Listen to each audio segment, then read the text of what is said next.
Hi everyone, this is Mindy Egan for Tailored Expressions, and in today's video, I am going to create these felt light bulb ornaments using the Let It Glow Garland set. Now, I'm going to show you how I created the cord that attaches to make it into an ornament, and I'm going to show you how to stitch these. So first, let's take a look at the supplies that I'm going to be using today. I'm going to be using the festive felt bundle in the holiday hues. Plus, I have some poppy seed. Disregard the split pea over on the end. That is a very old one that I had grabbed from my stash. Now, in this, we have pink champagne, mint julep, guava, red pepper, and buttercream frosting is in the holiday hues, plus the poppy seed. This is the Let It Glow Garland die set that I'll be using, and some additional tools is a die pick, a fine tip scissors, a large pair of scissors, some teal tape, and then I also have a needle. I have no idea what size it is. It's one I just grabbed from my stitching stash. And I also have some DMC floss and also classic Colorworks floss to try and match the color of felt as best as I could. In my case, for my ornaments, I want to fill them, and I'm going to be using the poly pellets, but this is optional. And I'm also going to be using some stickles. Another handy thing is to use the Misty magnet. I'm going to use that as a needle minder, so it's going to hold my needle in place so it doesn't get lost on my desk. Before we start stitching, I want to show you the finished project. So I did do 3 of them off screen. I'll do one for you here all the way through. And I do have the stitching complete on both the front and the back. So you're getting a really nice finished look.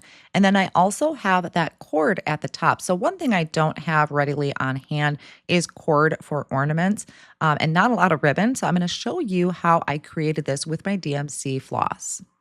These would be really cute to maybe attach to gifts, but I love making handmade ornaments, so that is what I want to do with these today.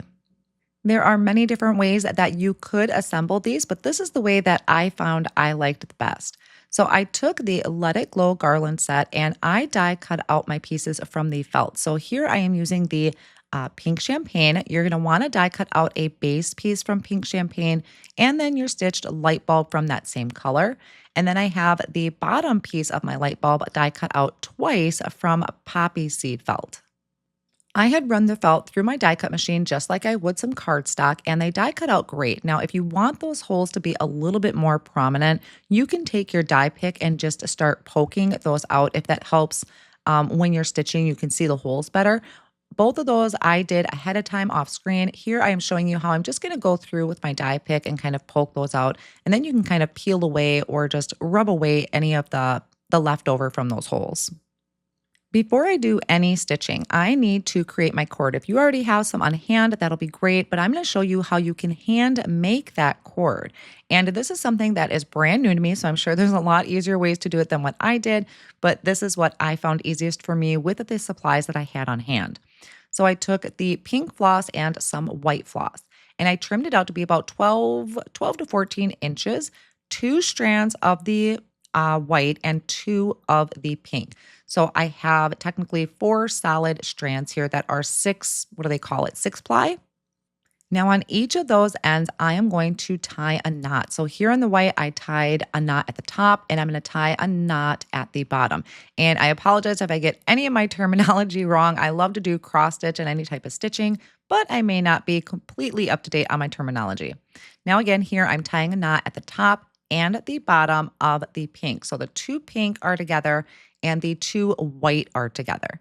Then I'm going to take both of these and I am going to just kind of match them up. I trimmed off any excess thread there.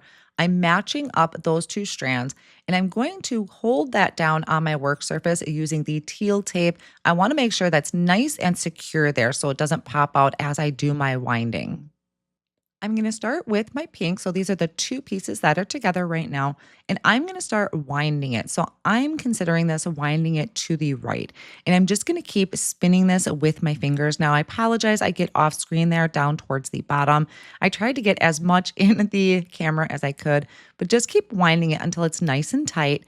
And then I'm going to take some more teal tape and I'm going to tape the ends down. So the tails down past the knot.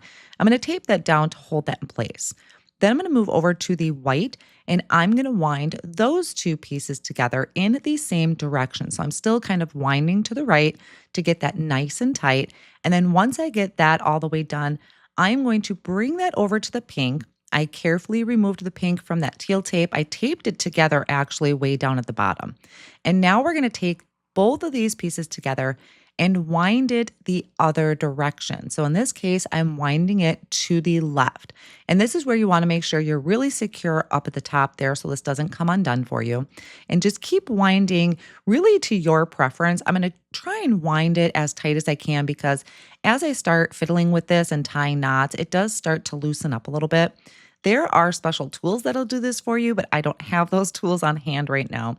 Now, once I have that wound up really well, I'm going to tie a knot at the bottom. So I have a couple knots going on down here. This knot is going to secure that winding that I just did to the left. I'm going to release the ends up at the top from the teal tape and tie a knot at the top. So that should secure all of that winding I did. And now we have this really fun kind of braided cord. It's a really pretty look and just kind of a nice way to hand make something yourself. I'm just finishing this up one more time with another knot there so I can kind of loop it and then I can trim off any excess past that big knot. Now, it is kind of a chunky knot. There's a lot of knots going on, but it really does pay off. I trimmed off any excess and now this is the piece that is going to be showing on our ornament. Next, we're going to take our ornament. So this is the plain piece without any stitching on it. And I'm going to take the two bottom pieces, the bottom of our light bulb. So I have one on top and one in the back. So our pink is sandwiched in between. And this is why we needed to do that braiding or that cord first, is I'm going to tuck that in the back and in between. You'll see that there as I go through. The reason I did it like that is because I tend to forget about it once I start stitching. So I set that off on the side and now I'm getting my thread ready to start stitching. So this is a thread I found matched the poppy seed felt pretty well. And thread usually comes with 6 individual strands. I am peeling away 3 of them. I like to do 3. And the reason you want to do them individually and then bring them back together is it just makes it a little bit more full. It's not such a flat thread, if that makes sense. So you do want to break them down 3 pieces individually and then bring them back together and thread those through your needle. Now we can take our needle and I like to start in the top right-hand corner and I am going to thread this in between. So see where that's sandwiched? I came up behind the top piece.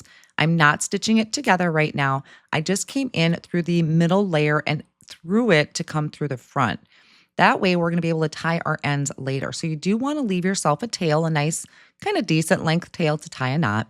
And then we're going to come down and just go right down through the next hole. And you're going to go all the way through. So that piece or that stitch will go through that pink layer and to the back.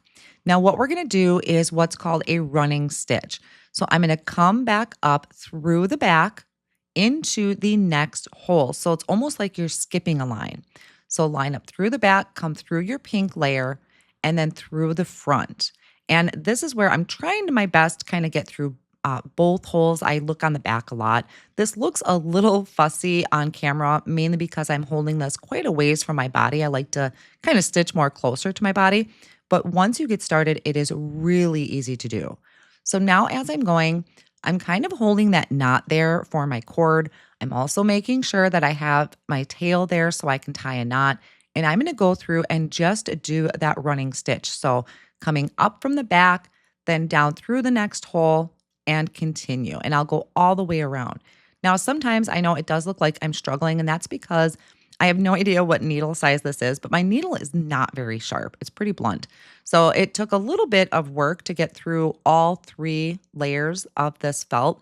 Really, the main one is that pink champagne because there are no holes die cut in that one. But I needed to have a base layer so that I had something to stitch to. So now I'm up towards the top. And when I come through those holes that are up by the cord, I do make sure I'm getting my stitch to go through that cord because that's what's going to secure it in place in between. So we're sandwiching it in between our felt. Now we can come back through those holes and we're going to fill in the areas that were open from before. And this is where I do find it's kind of important to really look on the back to make sure you're coming up through the hole that you already used. That's going to give you a really nice finished look on both sides of the ornament. Now, just continuing to run through those stitches, fill in those gaps. And as I come around that cord, I'm going to make sure my needle kind of goes through that cord to secure it in there. And as we finish up, this is where it's going to finish off nicely as you come in from the back, but we're not going to go all the way through to the front. You're only going to go past that pink champagne layer because this is how we're going to hide our knot.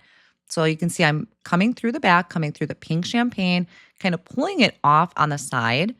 And then I can just let my thread go, pull my needle out, and then tie a knot. And the knot is going to be tucked inside. And we can just trim our thread with the fine tip scissors to hide our ends, which I think is what makes part of that so magical. I know when I first used to see the stitching, I'm like, where are there knots?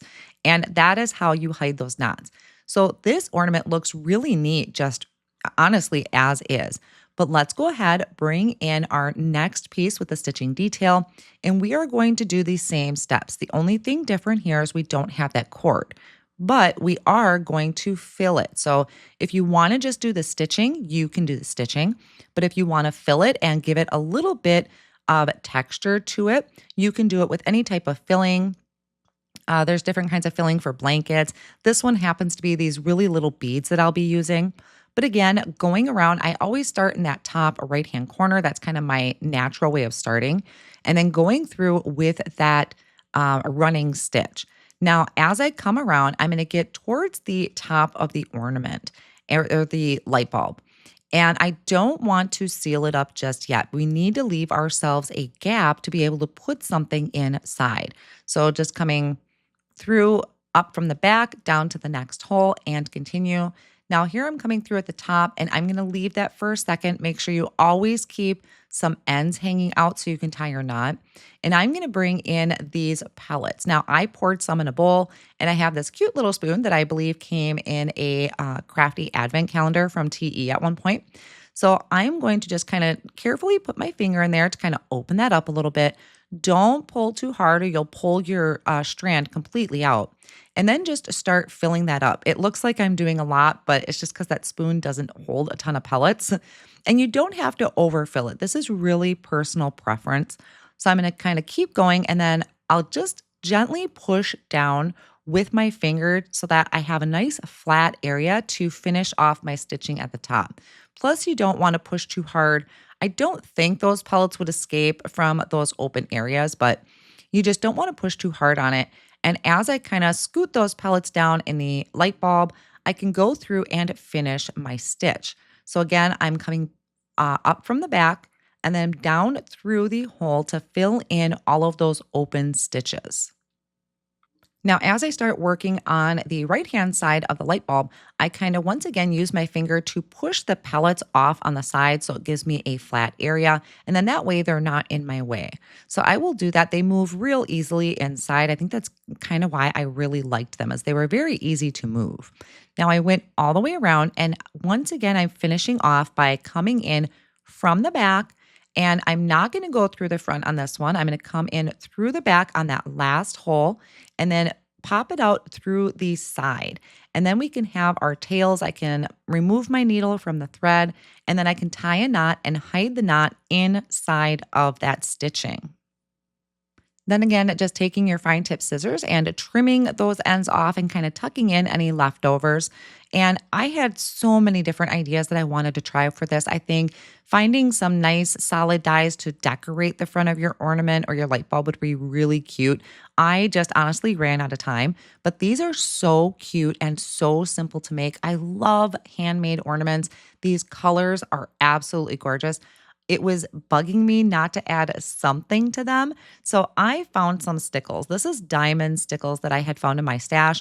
I'm going to add a little shine. And so I'm going to let that sit and dry. I do plan on making more of these and decorating them somehow, maybe adding some bows to the top. And I will post those in the Tailored Expressions fan page group if I do get those completed. But here is a great way to start your stitching projects. It's a great introduction to the stitching, and I hope you found this video helpful to get you started. You can find these products available over at tailoredexpressions.com. Thanks so much for joining and happy stitching.